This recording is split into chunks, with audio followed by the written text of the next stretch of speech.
Hi all, എല്ലാവർക്കും reader ലൈഫിൻ്റെ പുതിയ വ്ളോഗിലേക്ക് സ്വാഗതം. ഇന്ന് വാലന്റൈൻസ് ഡേ ആണല്ലോ. അപ്പോൾ ഇന്ന് കോളേജിലെ വാലന്റൈൻസ് ഡേ ആഘോഷം കാണിച്ചു തരാം. അതുപോലെ തന്നെ ഞങ്ങളുടെ വാലന്റൈൻസ് ഡേ ആഘോഷവും എല്ലാവരെയും കാണിച്ചു തരാവേ. ഇന്ന് അപ്പോൾ കുറച്ച് സ്റ്റൈലിഷ് ആയിട്ടൊക്കെയാണ് ഇന്ന് പോയിരിക്കുന്നത്. ഇന്ന് അവിടെ എന്തൊക്കെ ആഘോഷം ഉണ്ടെന്നുള്ളത് നോക്കിയിട്ട് കാണിച്ചു തരാവേ. കോളേജ് പക്ഷേ അങ്ങനെ പറയത്തക്ക പ്രോഗ്രാംസ് ഒന്നും ഉണ്ടായിരുന്നില്ല.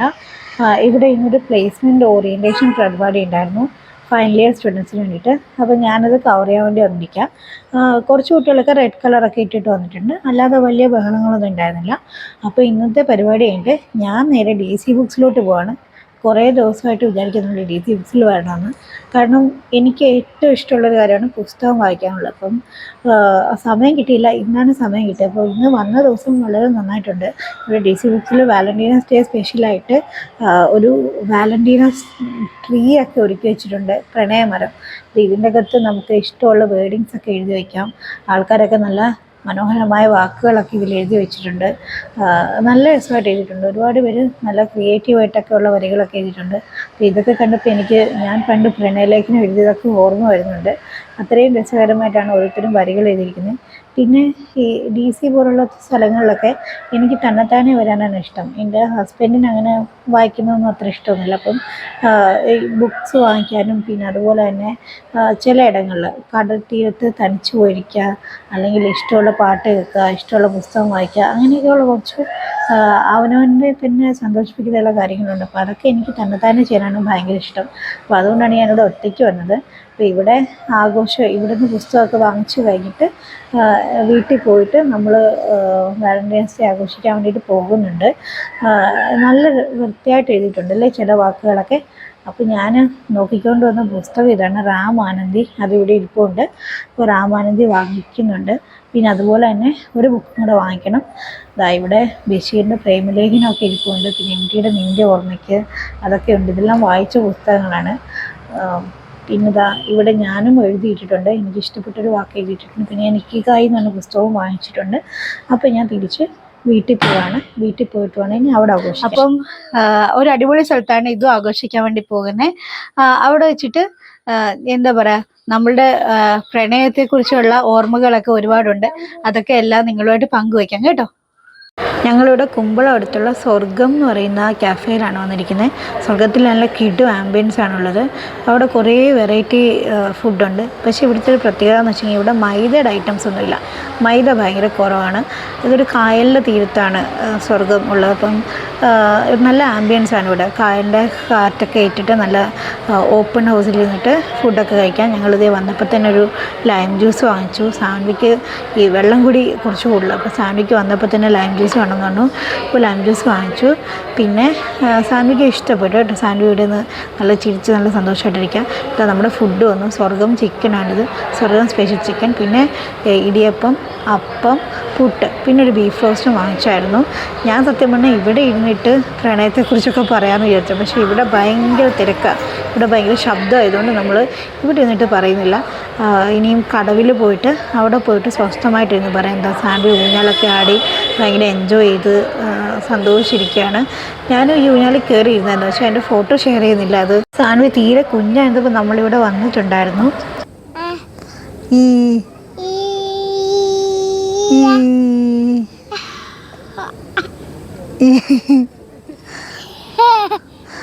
അപ്പോൾ നമ്മൾ ഫുഡൊക്കെ കഴിച്ച് ദാണ്ട് ഇവിടെ കടവിൽ വന്നിരിക്കുകയാണ്. കടവിൽ നമുക്ക് എത്ര നേരം വേണേലും വന്നിട്ടിരിക്കാം. ഞങ്ങളിവിടെ നിന്ന് കാറ്റൊക്കെ കൊണ്ടിരിക്കുകയാണ്. അപ്പോൾ ഈ വാലന്റൈൻസ് ഡേ എന്ന് പറയുമ്പോഴത്തേക്കും എന്നെ സംബന്ധിച്ചിട്ട് ഭയങ്കര നൊസ്റ്റാൾജിയ ഉള്ള ദിവസമാണ്. ചേട്ടൻ നൊസ്റ്റാൾജി ഉണ്ടാവാം?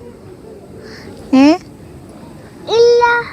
ചേട്ടനോടാണ് ചോദിച്ചത്, നിന്നോട് ഒരു നൊസ്റ്റാൾജി ഇല്ല? ഒരു പ്രണയം പോലും ഉണ്ടായിരുന്നില്ല? അത്ര ബോറും മനുഷ്യനാണോ? ഇല്ല. ഏതായാലും എനിക്ക് പറയാൻ ഇഷ്ടംപോലെ മെമ്മറീസ് ഉണ്ട്. എന്താ പറയുക, എനിക്കൊരു 10-12 വർഷം നീണ്ട ഒരു ലവ് സ്റ്റോറിയൊക്കെ ഉണ്ട്. ഭയങ്കര ഒരു വലിയ സാഹസികതയൊന്നുമില്ല, എന്നാലും അത്യാവശ്യം സാഹസികതയൊക്കെ ഉണ്ടായിരുന്നു. ഇങ്ങനെ ആ പയ്യൻ ഇങ്ങനെ ഫെബ്രുവരി 14 വന്ന് ഐ ലവ് യു പറയും എന്നൊക്കെ ഇങ്ങനെ വിചാരിച്ചിരുന്നായിരുന്നു. പക്ഷേ അവൻ ഫെബ്രുവരി 14 പറഞ്ഞത്, വന്നിട്ട് ഫെബ്രുവരി 16 പറഞ്ഞത്. പിന്നെ ആ ആ അവനന്ന് എനിക്കൊരു ഗ്രീറ്റിംഗ് കാർഡ് തന്നായിരുന്നു. അപ്പോൾ ആ ഗ്രീറ്റിംഗ് കാർഡ് എനിക്ക് ഇപ്പോഴും ഓർമ്മയുണ്ട്. എൻ്റേത് മാത്രമായി നിനക്ക്, അങ്ങനെ എന്തോ പറഞ്ഞിട്ടൊരു വഴിയായിരുന്നു അവൻ എഴുതി തന്നത്. അപ്പം 2005 ആ സമയത്തൊക്കെയാണ്. അപ്പോൾ ആ സമയത്തൊക്കെ ഈ ഗ്രീറ്റിംഗ് കാർഡൊക്കെ ഭയങ്കര പോപ്പുലറായി വരുന്ന സമയമായിരുന്നു. അപ്പോൾ നമ്മളിങ്ങനെ വാലൻറ്റൈൻസ് ഡേക്ക് മുമ്പ് ഇങ്ങനെ ചില്ലറ പൈസ ഇങ്ങനെ കൂട്ടി കൂട്ടി വെച്ച് ഇങ്ങനെ കട്ടിങ് കാർഡൊക്കെ ഇങ്ങനെ വാങ്ങിച്ചു കൊടുക്കുമായിരുന്നു. പിന്നെ അതുപോലെ തന്നെ എന്താ പറയുക, കുറച്ചും കൂടെ പൈസ ഉണ്ടെങ്കിൽ ഒരു ഡയറി മിൽക്കോ എന്തെങ്കിലും വാങ്ങിക്കുമായിരുന്നു. അത്രയൊക്കെ ഉണ്ടായിരുന്നുള്ളൂ നമ്മളുടെ ആഘോഷം. പക്ഷേ ഞങ്ങളുടെ ക്ലാസ്സിലൊരു പയ്യനുണ്ടായിരുന്നു, അത്യാവശ്യം നല്ല റിച്ചായിരുന്നു. അവൻ്റെ ഗേൾ ഫ്രണ്ടിന് ഒരു വട്ടം ഒരു ബോക്സ് നിറച്ച് ഫെറാറോ ചോക്ലേറ്റ് വാങ്ങിച്ചു കൊടുത്തായിരുന്നു. അന്നൊക്കെ എനിക്ക് ഭയങ്കര അസൂയ തോന്നിയത്. പക്ഷേ എനിക്കാരെങ്കിലും അത്രയും ബോക്സ് നിറച്ച് ചോക്ലേറ്റ് വാങ്ങിച്ചു തന്നിരുന്നെങ്കിലൊക്കെ തോന്നിയിട്ടുണ്ട്. പിന്നെ ഞാൻ അത്യാവശ്യം നന്നായിട്ട് പ്രേമലേഖനം എഴുതിയിട്ടുണ്ട്. ഒരു എസ്സേ കണക്കിന് 2-3 പേജൊക്കെ എഴുതിയിട്ടുണ്ട്. അപ്പം അത്രയും എന്താ പറയുക, സാഹിത്യം കലർത്തിയിട്ടൊക്കെ എഴുതിയൊരു സമയം ഉണ്ടായിട്ടുണ്ട്. അതെൻ്റെ കെമിസ്ട്രി സാറ് പൊക്കുകയും ചെയ്തു. പൊക്കിയപ്പോഴത്തേക്കും ഞാനത് വാങ്ങിച്ച് ചൂട്ടിക്കൂട്ടി അടുത്തുള്ള തോട്ടിലെറിഞ്ഞു. പിന്നെ പ്രണയത്തിൻ്റെ മെമ്മറീസ് എന്ന് പറയുന്നത് പ്രധാനമായിട്ടും ഈ ട്യൂഷൻ ക്ലാസ്സിലിരിക്കുമ്പോഴത്തേക്കും ആ പയ്യൻ ഇങ്ങനെ സൈക്കിളിൽ പോകുമ്പോഴത്തേക്കും അവൻ്റെ ട്യൂഷൻ ക്ലാസ് എൻ്റെയും ട്യൂഷൻ ക്ലാസ് വെവ്വേറെ. അവൻ എൻ്റെ ട്യൂഷൻ ക്ലാസ്സിൻ്റെ ഫ്രണ്ടിൽ കൂടെയാണ് പോകുന്നത്. അപ്പം അവനിങ്ങനെ സൈക്കിളിൽ പോകുമ്പോഴത്തേക്കും എൻ്റെ ട്യൂഷൻ ക്ലാസ്സിൻ്റെ അവിടെ എത്തുമ്പോഴത്തേക്കും ഇങ്ങനെ ബെല്ലടിക്കും. അതൊരു ഭയങ്കര അടിപൊളി മെമ്മറിയായിരുന്നു. ഇങ്ങനെ അപ്പോൾ നമ്മളിങ്ങനെ ജനലിൽ കൂടി ഇങ്ങനെ എന്താ പറയുക, ഈ സുബ്രഹ്മണ്യപുരത്തിലെ പെണ്ണൊക്കെ നോക്കുന്ന മാതിരി ഇങ്ങനെ ഇടങ്ങളിലിട്ട് നോക്കുന്നതൊക്കെ ഒരു രസകരമായ മെമ്മറിയായിരുന്നു. പിന്നെ ഓൾമോസ്റ്റ് ഒരു 10-12 വർഷം ഉണ്ടായിരുന്നു. പിന്നെ പല കാരണങ്ങൾ കൊണ്ട് അതൊക്കെ അങ്ങ് ഇല്ലാതായി. ഹസ്ബൻഡിന് ഒരു ലവ് സ്റ്റോറിയൊക്കെ ഉണ്ട് കേട്ടോ, പുള്ളിക്കത് പറയാൻ മടിയായതുകൊണ്ടാണ്. പക്ഷേ അതൊരുമാതിരി പഞ്ചാബി ഹൗസിലെ പോലെയാണ്. എന്താ പോയി പറഞ്ഞു, ആ പെണ്ണ് ഇഷ്ടമല്ല എന്ന് പറഞ്ഞു, അതോടുകൂടി തീരുമാനമായി. പിന്നെ അതായിട്ട് അതിൻ്റെ പുറകിനൊന്നും നടന്നിട്ടൊന്നുമില്ല. അങ്ങനെയാണ് ആ ലവ് സ്റ്റോറി ഉള്ളത്.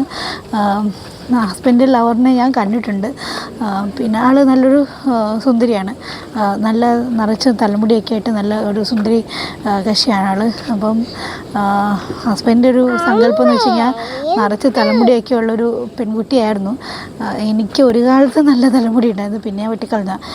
അപ്പം പൊതുവേ നമ്മുടെ നാട്ടിലെ ആണുങ്ങൾക്കൊക്കെ ഈ പറയുന്ന പ്രണയിനിക്കോ അല്ലെങ്കിൽ ഭാര്യയ്ക്കോ ഒക്കെ മുട്ടറ്റും തലമുടി വേണം എന്നൊക്കെ ഭയങ്കര ആഗ്രഹമാണ്. പക്ഷെ പിന്നെ എൻ്റെ ഒരു പ്രണയ സങ്കല്പം എന്നൊക്കെ പറഞ്ഞു കഴിഞ്ഞാൽ അതിപ്പോഴും ഒരു 90s സുഗമോദേവിയിലെ ഒരു മോഹൻലാലിൻ്റെ സണ്ണി എന്ന് പറയുന്ന ക്യാരക്ടർ ഉണ്ടല്ലോ, അത് അത്തരം ഒരു ലവർ വേണം എന്നൊക്കെ ആയിരുന്നു എൻ്റെ ആഗ്രഹം ഉണ്ടായിരുന്നു. പക്ഷേ എൻ്റെ ലവറും അങ്ങനെയൊന്നും അല്ലായിരുന്നു, ഹസ്ബൻഡും അങ്ങനെയൊന്നുമല്ല. പിന്നെ ഇതൊക്കെ ഒരു സങ്കല്പമാണല്ലോ. അപ്പം നിങ്ങൾക്കും എന്തെങ്കിലുമൊക്കെ സങ്കല്പങ്ങളൊക്കെ ഉണ്ടെന്നുണ്ടെങ്കിൽ തീർച്ചയായിട്ടും പറയണം. എനിക്ക് തോന്നുന്നു എൻ്റെ ഹസ്ബൻഡിൻ്റെ സങ്കല്പം ഒരു പൂമുഖവാതുക്കൽ ടൈപ്പുള്ളൊരു ഭാര്യ ആയിരുന്നിരിക്കണമെന്ന്. പിന്നെ നമ്മളുടെ ഫസ്റ്റ് ഡേറ്റിനെ കുറിച്ച് പറയുകയാണെങ്കിൽ ഇത്രയും ദാരിദ്ര്യവാസം പിടിച്ചൊരു ഡേറ്റ് ഞാൻ എൻ്റെ ജീവിതത്തിൽ അനുഭവിച്ചിട്ടില്ല. ഞങ്ങളുടെ കല്യാണമൊക്കെ ഫിക്സ് ചെയ്ത് കഴിഞ്ഞിട്ട് പുള്ളിനെ കാണാൻ വേണ്ടിയിട്ട് ഞാൻ കൊല്ലത്ത് പോയി. അവിടെ ഒരു അഡ്വഞ്ചർ പാർക്കിലാണ് നമ്മൾ ആദ്യം കണ്ടുമുട്ടുന്നത്. അവിടെ വെച്ചിട്ട് ഡിസംബർ 25-ാം തീയതിയാണ്. ഡിസംബർ 25-ാം തീയതി രാവിലെ ഞാൻ എൻ്റെ ഫ്രണ്ടിൻ്റെ വീട്ടിൽ പോകാമെന്ന് പറഞ്ഞിട്ടാണ് വീട്ടിൽ നടക്കുന്നത്. അതിൻ്റെ ആവശ്യമില്ലായിരുന്നു, സത്യം പറഞ്ഞാൽ അതായിരുന്നു. പിന്നെ ഞാൻ വിചാരിച്ചു വേണ്ട, വെറുതെ വീട്ടുകാരുടെയൊക്കെ ചോദ്യത്തിനൊന്നും മറുപടി പറയണ്ടെന്ന് വെച്ചിട്ട് ഫ്രണ്ടിനെ കാണാൻ വേണ്ടിയിട്ടെന്ന് പറഞ്ഞിട്ടാണ് ഹസ്ബൻഡിനെ കാണാൻ വേണ്ടിയിട്ട് പോയത്. നമ്മൾ അവിടെ കുറച്ച് നേരം ഇരുന്ന് വർത്താനം പറഞ്ഞു. പറഞ്ഞപ്പോഴത്തേക്കും തന്നെ പുള്ളി പറഞ്ഞു എനിക്ക് ബോറടിക്കുന്നു, എനിക്ക് ഫ്രണ്ട്സൊക്കെ ഉണ്ട്, ഫ്രണ്ട്സിനെ കാണാൻ പോകണം എന്ന് പറഞ്ഞു. അപ്പോൾ ഞാൻ പറഞ്ഞു ശരി നമുക്ക് ഒരു ലൈം ജ്യൂസ് എങ്കിലും കുടിച്ചിട്ട് വന്നു. ഞാനാണെങ്കിൽ രാവിലെ ഒന്നും കഴിച്ചിട്ട് പോലില്ലായിരുന്നു, ഞാൻ്റെ കൂടെ വല്ലതും കഴിക്കാമെന്ന് എഴുതിയിട്ട് പോയതാണ്. പക്ഷെ പുള്ളി ലൈം ജ്യൂസ് കുടിച്ചപ്പോഴത്തേക്ക് പുള്ളി പറഞ്ഞു അയ്യോ ഞാൻ പേഴ്സ് എടുക്കാൻ മറന്നുപോയി എന്ന് പറഞ്ഞു. പിന്നെ അവസാനം ഞാൻ തന്നെ പൈസ കൊടുത്തിട്ട് ശരി എന്നാൽ പിന്നെ കാണാമെന്നിട്ട് നമ്മൾ ടാറ്റാ ബൈ പറഞ്ഞു പോയി. പുള്ളി മാനമായിട്ട് പുള്ളിയുടെ ഫ്രണ്ട്സിൻ്റെ കൂടെ പോയിട്ട് പിന്നെ ക്രിസ്മസിൻ്റെ എന്താ അപ്പവും സ്റ്റൂവും എല്ലാം കഴിച്ച് നല്ല അടിപൊളിയായിട്ട് ആഘോഷിച്ചു. ഞാനും നാട്ടിൽ വന്നിട്ട് എന്താ പറയുക അവിടെ ഒരു ഹോട്ടലിൽ കയറിയിട്ട് പൊറോട്ടയും ബീഫും എല്ലാം കഴിച്ചിട്ട് ഞാനും വീട്ടിൽ പോയി. അതാണ് നമ്മൾ ഫസ്റ്റ് ഡേറ്റ് എന്ന് പറയുന്നത്. കുഴപ്പമില്ല, ഹണിമൂണൊക്കെ അടിപൊളിയായിരുന്നു. ഹണിമൂണൊക്കെ നമ്മൾ കോത്തഗിരിയിലൊക്കെ ആയിരുന്നു, അതൊക്കെ നല്ല അടിപൊളിയായിരുന്നു. പിന്നെ അത് കഴിഞ്ഞിട്ട് നമ്മൾ വാലൻറ്റൈൻസ് ഡേ ഒക്കെ നന്നായിട്ട് ആഘോഷിച്ചിട്ടുണ്ട്. പക്ഷേ ഹസ്ബൻഡിൻ്റെ ഫേവറേറ്റ് കളർ എന്ന് വെച്ച് കഴിഞ്ഞാൽ ബ്ലൂ കളറാണ്. അപ്പോൾ എനിക്ക് ഫസ്റ്റ് വാലൻറ്റൈൻസ് ഡേക്ക് സാരി വാങ്ങിച്ചു വന്നു, അത് രണ്ടും ബ്ലൂ കളർ സാരി ആയിരുന്നു. അപ്പോൾ നെക്സ്റ്റ് വാലൻറ്റൈൻസ് ഡേ ആയപ്പോഴത്തേക്കും ഞാൻ പറഞ്ഞു കുഴപ്പമില്ല, എനിക്ക് പൈസ തന്നത് എനിക്കിഷ്ടമുള്ള വാങ്ങിച്ചു കൊള്ളാമെന്ന് പറഞ്ഞു. അപ്പോൾ അങ്ങനെ നമ്മളങ്ങനെ വലിയ ഗിഫ്റ്റ് കൊടുപ്പും കാര്യങ്ങളൊന്നുമില്ല. ഇപ്പം തന്നെയാണ് എനിക്കൊരു ടെഡി ബെയറിനെ വാങ്ങിച്ചു തരാമെന്ന് വെച്ചാൽ പുള്ളിയോന് അതിൻ്റെ ആവശ്യമൊന്നുമില്ല, ജോലി ഇട്ടിട്ട് വാങ്ങിച്ചു തരാമെന്ന് പറഞ്ഞു. അപ്പോൾ ഏതായാലും ജോലി ഇട്ടിട്ട് ടെഡി ബെയറിനെ വാങ്ങിച്ചു തരുമെന്ന് വിചാരിക്കുന്നു. അപ്പോൾ ഏതായാലും അടുത്ത വ്ളോഗിൽ കാണുന്നവരെ ബൈ ബൈ. Bye bye.